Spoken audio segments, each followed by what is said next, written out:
All right, welcome back, everybody. I hope you guys aren't sick of seeing both myself and Fiona giving presentations. We are on day 2 of JAM. I hope that you have found the sessions that you've attended so far to be engaging and informative. We hope to continue that trend with this session. And this session is titled, What Doesn't Transfer? We are going to be talking about examining the extent of unarticulated courses.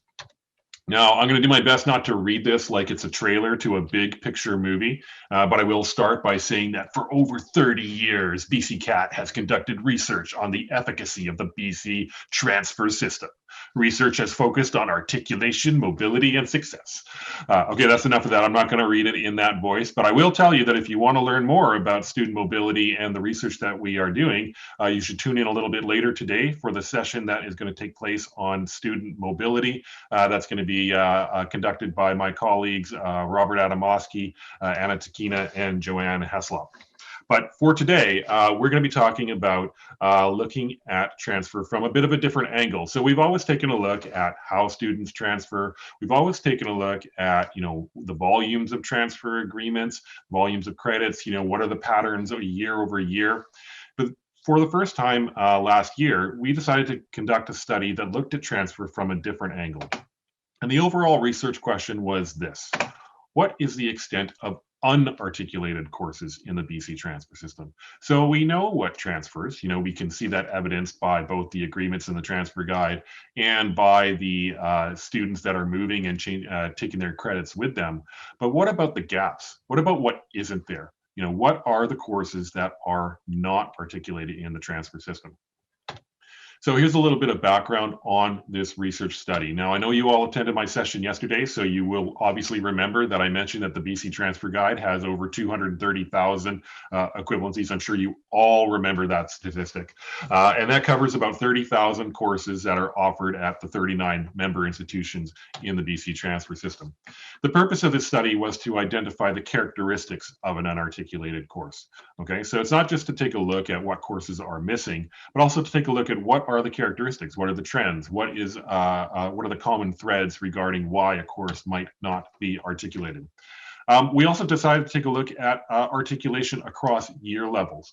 So this is where a course that is offered at the second year level transfers to a third year course, or a third year course transferring to a second year course. We also had examples, not as great, but we had courses that transfer from first year to third or even fourth year. It's unusual, but there are a few examples of that in the BC Transfer Guide. So we were taking a look at not only what isn't articulated, but also whether there are courses that articulate across year levels. Now, I want to get out there right from the start that this study does not assume that every course should be articulated. We have always taken the position here at BCCAT that articulation should take place where it makes the most sense. If there are students that are traveling in high volumes from one institution to another in a particular discipline, it makes sense to articulate those disciplines. For highly specialized programs where there isn't a lot of student mobility, it does not make sense to articulate. So I just want to make clear that this is not a research project that was geared towards trying to encourage filling the gaps. What we really wanted to do was know more about the gaps that exist and see whether there are any areas that we might want to focus our attention on in the future. In terms of our overall methodology, this was the methodology that we developed with regards to this report. We have two data sources that we use. The first is the transfer credit system, the TCS. From the TCS, we can gather information on the volume of agreements that are available. We can also take a look at the different subjects, disciplines, and year levels from both the sending course as well as the receiving course.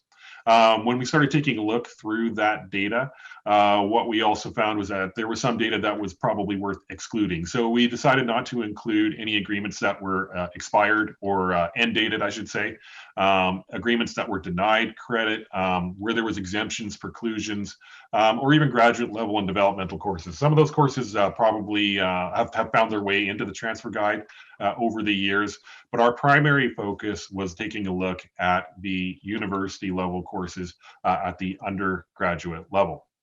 Now, based on that data, we were able to take a look at the different agreements that were available, and that allowed us to compare it to a secondary data source. And that secondary data source came from the BC Transfer System members' institutional calendars. For the most part, we were able to gather the course level data from the calendars available on your respective websites. And based on that, we were able to identify what courses are in the BC Transfer Guide and what courses are available at your institution, but is not in the BC Transfer Guide in some way. So that provides a bit of an overview of the overall project. I do want to mention that if you click on the view session here in Whova, I have attached a link to the overall report. It should be available as a PDF in the session description in the Whova platform. So if you want to see the entirety of the report, it is available there within Whova. So with that being said, I'm now going to turn it over to my colleague, Fiona McQuarrie, who is going to go over some of the findings of this report. Okay, thank you, Mike. So the first step in the analysis for this report was to compare the combined data set to the courses that were in the BC Transfer Guide, basically to see how many courses were eliminated. And the first result that we found was that 53% of the courses in our database were in the BC Transfer Guide. And then we took a look at the arrangements, the transfer arrangements for those courses. And we found something that I think surprised us, is that of the courses that were in our database that were also in the transfer guide, 24% of them only had sending credits. In other words, the course would transfer to other institutions, but there were no arrangements for courses at other institutions to transfer back to that sending institution. This is important to know because when we're talking about unarticulated courses, it's also important to look at how extensively courses articulate. We found that 25% of the courses that matched the transfer guide and our database both had sending and receiving credit. And we found that only 4% of the courses that were in both databases were receiving courses, that they didn't transfer elsewhere, but that there were courses that transferred to them. So the next area that we looked at was the courses that were in the transfer guide that transferred across levels. So the next part of the analysis was looking at how many courses were in each level in the BC Transfer Guide. So we found that, not surprisingly, again, the majority of courses in the BC Transfer Guide that transfer either as a sending course or as a receiving course or as both, the majority are in first and second year. If you think about how a lot of transfer credit courses and programs are structured, that makes sense because that represents courses that would transfer from a diploma to a degree program, or from a one-year credential like a certificate into a diploma or into a degree program. There's a relatively low number of courses that transfer as fourth-year courses, but again, that's not surprising because there are member institutions of the BC transfer system that don't accept third or fourth year transfer credit. They only transfer first and second year credit. So this reflected pretty much what we expected to find, but it was very useful to have the specific numbers as well. So the next part of the analysis looked at cross-level articulations and, articulations by discipline. And what we did here was we took our database of courses that didn't articulate, and we divided them into sections by discipline. We defined discipline as having an articulation committee, but in some areas we made a category because there wasn't an articulation committee, or there were multiple articulation committees in that area. And you'll see that the average rate of all the unarticulated courses across disciplines was 35%. But it's really important to keep in mind that this is an average. And as you can see from the highest rate, which is in engineering, and the lowest rate, which is in math and statistics, there's very wide variations across disciplines. So the average is a useful figure, but it may not be that meaningful with that many wide variations across the disciplines. And then we looked at the first and second year courses and by discipline, again, keeping in mind that from our previous finding that this is the area where most transfer activity and most transfer arrangements are going to be found. And the average rate there, as you'll see, is just over 17%.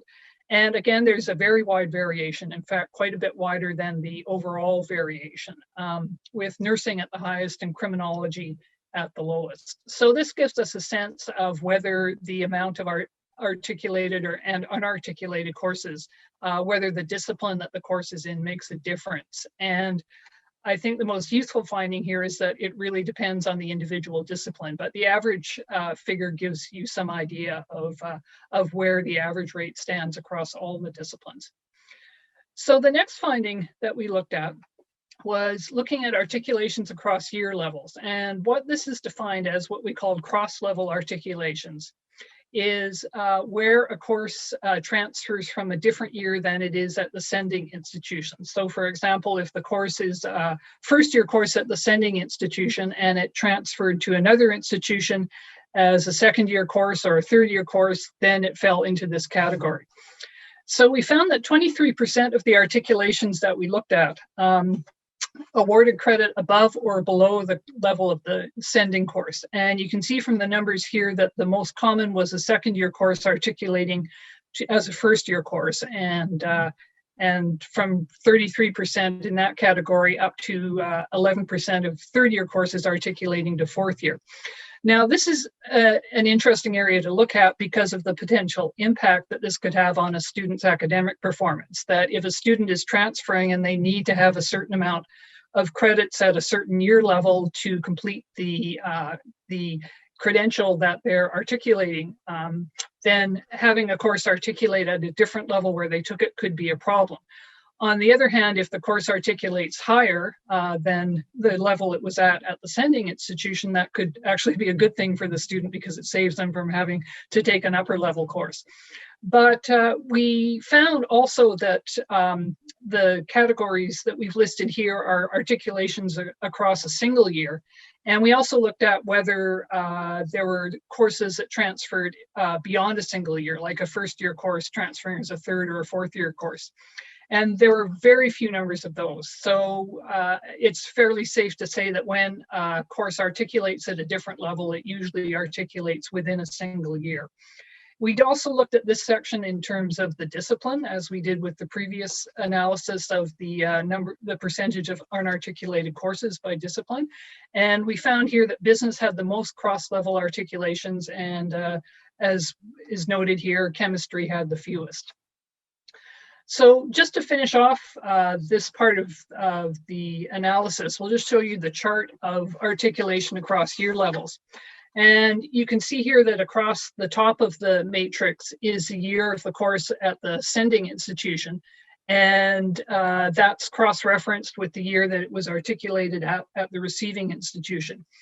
And you can see, as was shown in the previous slide, that most of the courses articulate within a single year, and that the further apart you get from the course level at the sending institution and the course level at the receiving institution, the fewer and fewer courses fall into that particular category.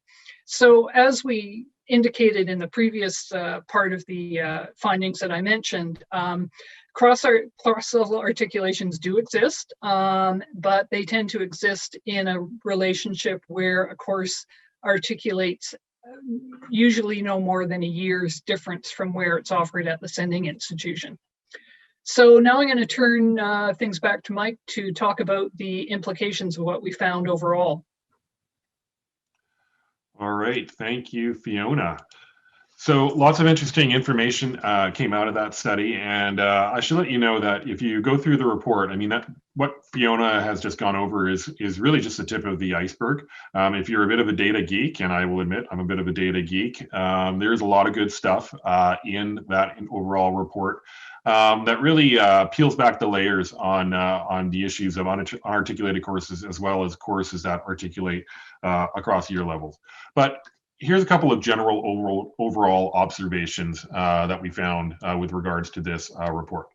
The first is that there are some courses that may never be articulated, and it's important to know that that's okay. It's okay that there are courses that are offered at institutions that are not articulated. Third and fourth year courses, not surprisingly, are not highly articulated, and that's okay because there are a variety of reasons why students don't tend to move once they reach the third or fourth year level. There are often residency requirements that require a student to complete their final year or two at the graduating institution. A lot of times they've already specialized or they're in the program that they want. So the overall rates of mobility, once you get past the second year level, are much lower, and that's reflected in the volume of unarticulated upper level courses. The other thing that we realized is that we actually don't know why some courses are articulated and others are not. There are a lot of first and second year courses that look on the surface, at least from our perspective, that they should be sent out for articulation. And that could point to some gaps within processes at an institution. So when a new course is created and approved by your education council or your academic senate, is there a process that enables it to be sent out for articulation through the registrar's office? Right now, the TCS is used by all of our members to send out requests for articulation. It's pretty fast and pretty easy, but it does require the registrar's office to be made aware when there are new courses out there that should be articulated. It could also be the case that there are courses that have been around for a very long time, and they may have just slipped through the cracks.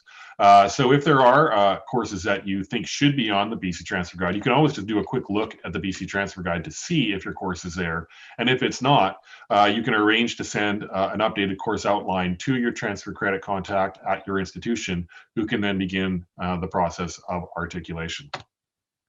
So in terms of overall observations and questions, there's a wide range of rates by discipline, by year, and by institution. There wasn't any clear pattern in terms of institution type or discipline. So there wasn't a whole lot to discern from that particular variable. There's a lot of institutions that are offering very specific programs or very specific courses, and that can be a reason behind the lack of articulation. Also, when we're finding now is that there's more and more courses that are offered in an interdisciplinary way, and so they might be spread out across multiple departments, and that may be having an impact on why courses are not being articulated.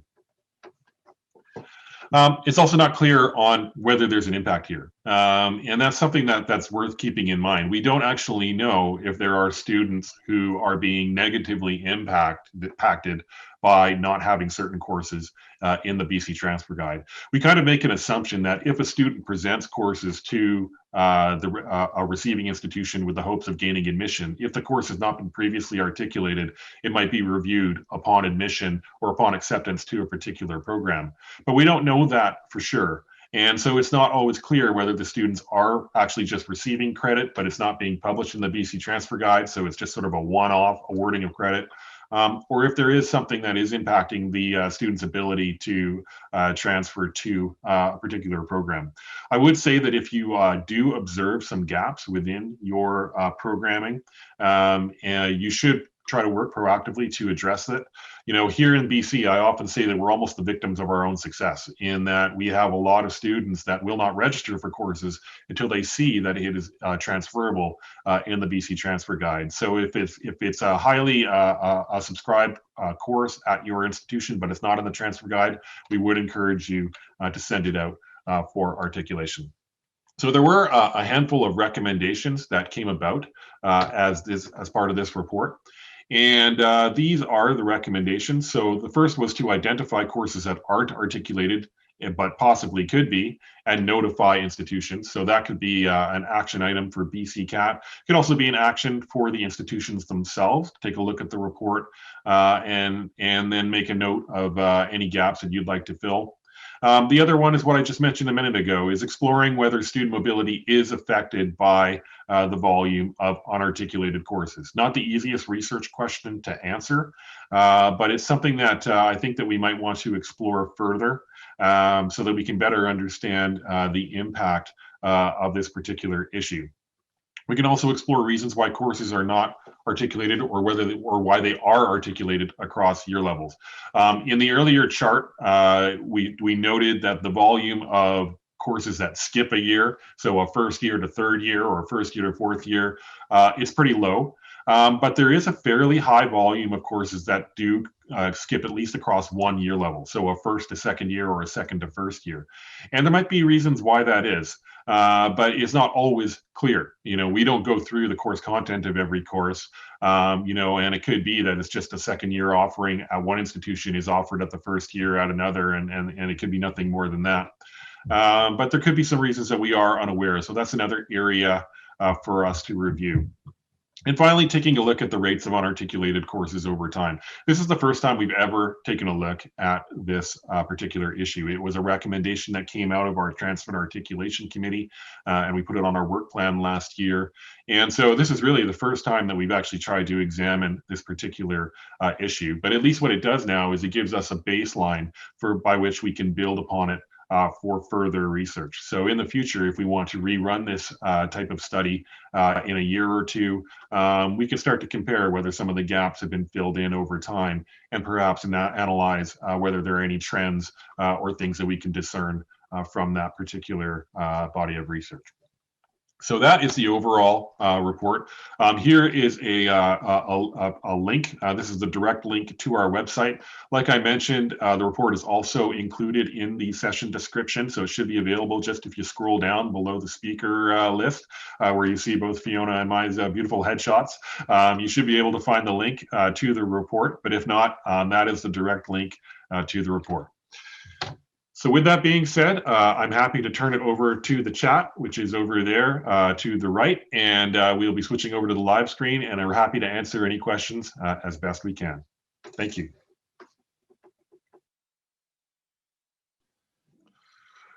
All right, welcome back, everybody. Thank you for listening to our presentation and discussion. I just wanted to make mention, I obviously included a link to the report in that presentation, but if you scroll to the bottom of the session in Whova, you will see a link to the report itself. It's also located in the documents section of the website, and of course on the BCCAT website. So I see that there's a few questions in the session Q&A and chat, and so we will start taking it away from there. The first question, what are some of the, is written as BEAT practices, but I'm going to assume you meant what are some of the best practices for recording denied transfer credit? So I will take away on that one. And that's a good question. And so this is something that I like to draw a distinction for when we're doing training on the TCS. So there's two things that you can do when it comes to denying credit. You can deny credit, or you cannot articulate at all. And there is a difference. So when you go in the TCS, you have the ability to say, to deny credit. And what that means is that you have evaluated the course, you've taken a look at the learning outcomes, and you've determined that there is no equivalent or credit that can be awarded at your institution. When you deny credit in the TCS, this creates an articulation in the BC Transfer Guide that says you will not receive credit. So it actually removes the uncertainty for students when there is a denied credit in the BC Transfer Guide. When you choose to not articulate, what you are effectively saying is it'll be handled on a case-by-case basis. And that is a little more ambiguous, and it's not as definitive as denying credit. So what I generally like to advise people is that when you are sure that you are not going to offer credit, you should go ahead and formalize that denial of credit in the BC Transfer Guide so that you can provide certainty for students who are taking those courses.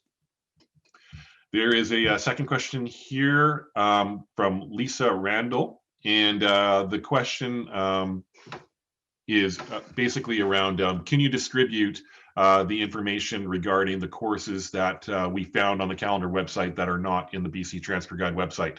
So thank you for submitting that question early, Lisa, because it gave me a chance to do a quick data dive into the files on my computer.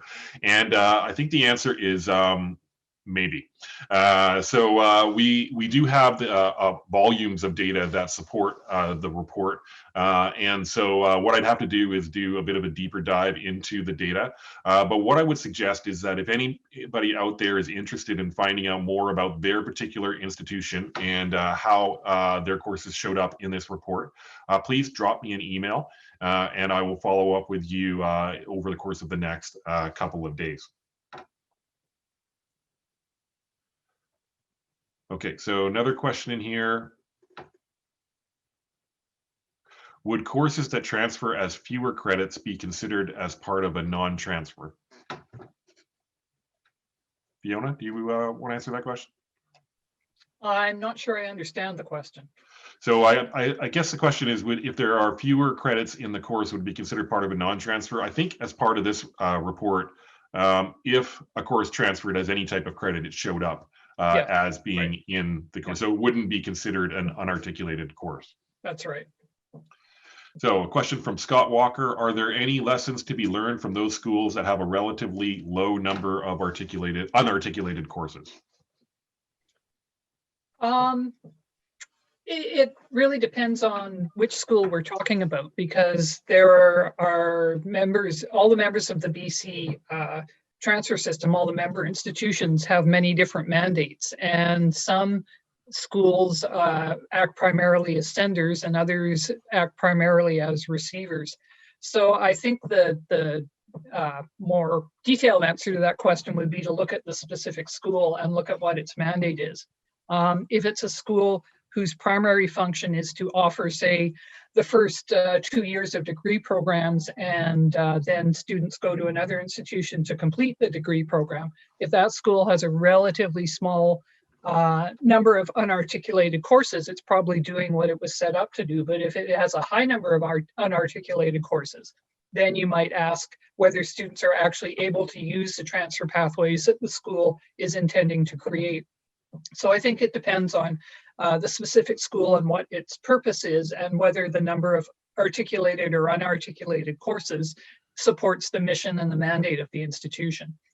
Yeah, as I mentioned in the presentation, we don't want articulation just for the sake of articulation. Articulation should always be appropriate and where there are expected student flows. So there can be perfectly legitimate reasons why courses are unarticulated. And when you take a look at the calendars, it's not surprising that the volume of courses that are articulated are at the first and second year levels, because when we look at our student mobility level or data, those are the year levels where students are most likely to move. You see far fewer transfers once students have entered third or fourth year of their programs, largely because there are residency requirements that have to be completed in order to achieve degrees. So those are some of the lessons learned. There is a question from John Bryant from UBC. Is the individual assessment option still used? The answer is sometimes, but I will tell you, John, that it is generally discouraged, largely because it is ambiguous and students are looking for certainty when it comes to transfer credit. I have found that individual assessment tended to be used most often in fine arts or performing arts, where there was often an audition that was required, so something that was subjective. We sometimes will see individual assessment listed when you might see a course that offers a changing curriculum or a specific curriculum per semester that differs, and therefore it's not easily articulated to a specific or unassigned credit course. But in general, individual assessment has not been widely used within the sector. And whenever possible, we do strongly encourage that institutions be specific with their articulations rather than being ambiguous. I'd add too that it's also a workload issue at the receiving institution, having that kind of ambiguity, and that should also be taken into account if an individual assessment component is being considered. All right. Well, we are at time. And so I just want to thank everybody that participated in this chat. We'll take a quick breather, and we will be back at 11:45, where we will have Karen McCready from Education Planner BC, who will be giving us an overview on what's going on with their project. Thank you. Thank you.